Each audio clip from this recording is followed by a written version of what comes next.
जब कल्याण सिंह मुख्यमंत्री हुए तब भी उन्होंने अहिल्याबाई की मूर्ति लगवाई। अहिल्याबाई कौन थी? अहिल्याबाई बहुत सामान्य परिवार में जन्मी। महाराष्ट्र के एक छोटे से गांव में जन्मी अहिल्याबाई होलकर, जो एक दिन मंदिर में नित्य प्रतिदिन की भांति वह शंकर भगवान की भक्तिनी थी, शंकर भगवान की पूजा अर्चना कर रही थी। मालेराव होलकर जो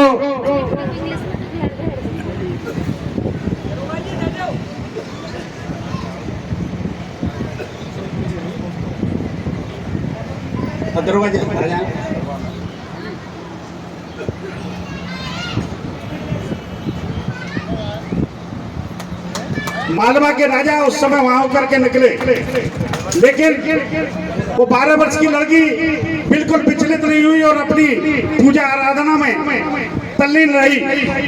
राजा को बड़ा आश्चर्य हुआ, इतने घुड़सवार, इतने हाथी, इतनी सेना, और ये लड़की शंकर भगवान की पूजा कर रही है, कौन है ये?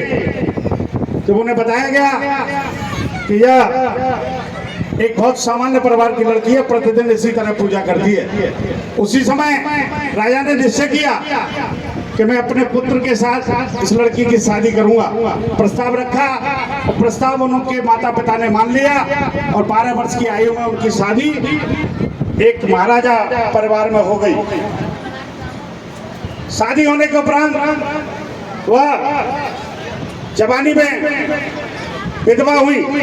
उस समय सती प्रथा का समय था, यदि कोई सती नहीं होती थी तो जबरन उसे सती करा दिया जाता था, लेकिन उनके ससुर साहब ने उनको सती होने से रोका और ये कहा कि मेरे पुत्र का स्थान तुम्हें लेना होगा, और उन्हें वहां का युवराज घोषित किया। उनके जीवन में यही कष्ट समाप्त नहीं हुए। उनके जीवन में एक घटना ऐसी हुई कि वह उनके पुत्र के द्वारा रथ से सवारी करते हुए गाय का बछड़ा घायल हुआ और वो मृत्यु को प्राप्त हो गया।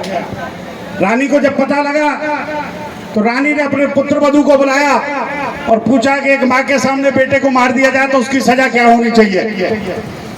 तो पुत्र वधू ने कहा कि मृत्युदंड।